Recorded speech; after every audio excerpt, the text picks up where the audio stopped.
Hey there, it's Steve from Series Keto, and in this video, we are going to review a couple of products from Superfat, the pancake mix and the brownie mix.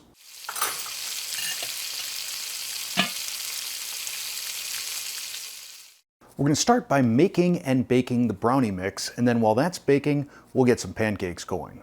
In terms of nutrition and ingredients for the brownie mix, we're looking at 16 total brownies, prepared in an 8x8 pan. So I guess we're going to be looking at some 2-inch square brownies. 16 total grams of carbs, 6 grams of fiber, and then you've got erythritol and stuff like that in there. So 2 grams net carbs each. In terms of ingredients, erythritol, soluble tapioca flour, coconut flour, cocoa powder, chicory root fiber, natural flavors, sea salt, monk fruit, and stevia. I will not be doing a continuous glucose test on this because I'm between sensors right now, but I can tell you just looking at the ingredients, this is not something that's going to affect me. If, however, you have found that soluble tapioca fiber affects you, just be aware this does contain it. We'll grease an 8x8 pan with some coconut oil. Then in a medium mixing bowl, we'll put our brownie mix. We'll add 3/4 cup of coconut oil, 3 eggs beaten, and then we'll mix this together. This winds up getting very, very thick. Then we'll spread this in an even layer across our pan, which is difficult because it's very thick, and into the oven. For the pancake mix, a serving size is 2 pancakes, about 4 inches in size.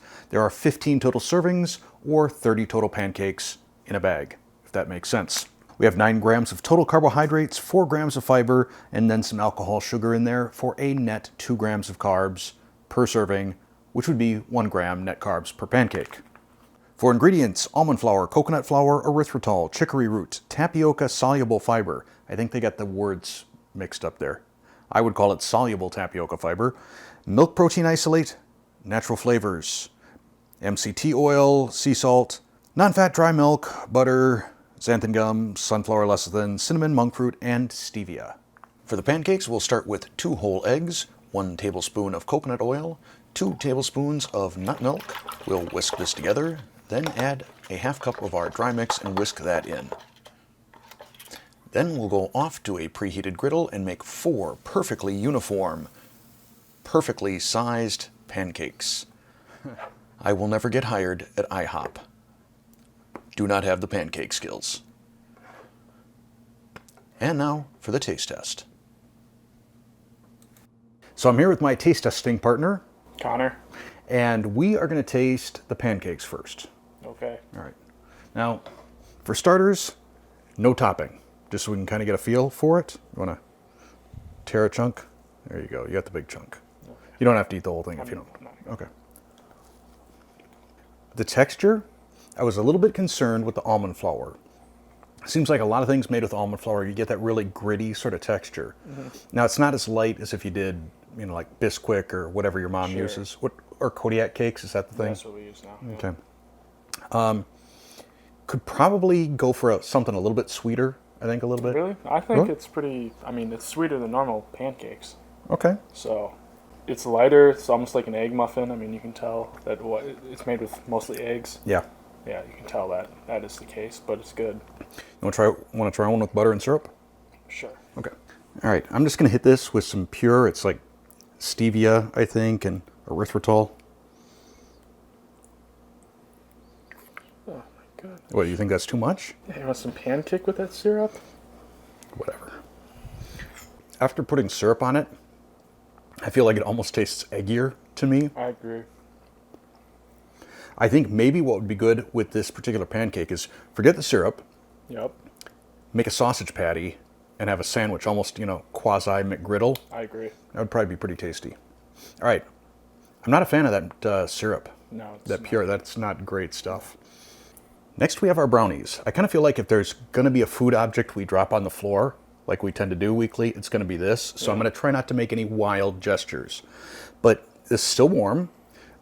Just feeling it. It's got a nice, dense brownie feel to it. Let's taste them. I don't like it. No, it's got like a sour taste. Also, this uses a lot of coconut oil. And it's very oily, I think. Yeah, I don't really care for this. I mean, I don't really like brownies in general, but this doesn't really taste like a brownie, really. There's something weird. Like they said, there is that slight sourness to When it. Like, starts, and then at the end, it's really oily. yeah. I can't say that I enjoy this a whole bunch. No. So I think pancake mix, It was good. I give that a yes, probably a sort of qualified yes. Maybe it depends on what you're using for syrup, but I really think this would be good for making some breakfast sandwiches. Brownies, Brownies are a no-go. nah, wouldn't do it. Wouldn't be prudent. No. I am not an affiliate marketing partner with Superfat. However, if you are interested in buying any of their products, the pancake mix, the brownie mix, their nut butters, which they have started doing in jars. I mentioned in our nut butter review, which I'll link to up here, that nut butter in packets really kind of annoys me. So glad to see they're using jars now as well. What else they got? They got some bars too. So if you're interested in buying anything from Superfat, I'm going to give you the link from another keto channel, Two Crazy Ketos. I'll put the link down in the description below along with their coupon code for 10% off so that they can get a little commission on this. So if you found this video helpful, either in terms of making a purchase or not making a purchase, please click that like button. If you're not a subscriber, click the subscribe button and then tap the bell next to it to turn on all notifications. And lastly, if you'd like to help support the Serious Keto Test Kitchen, click that join button and see what memberships and perks are all about. Thanks for watching.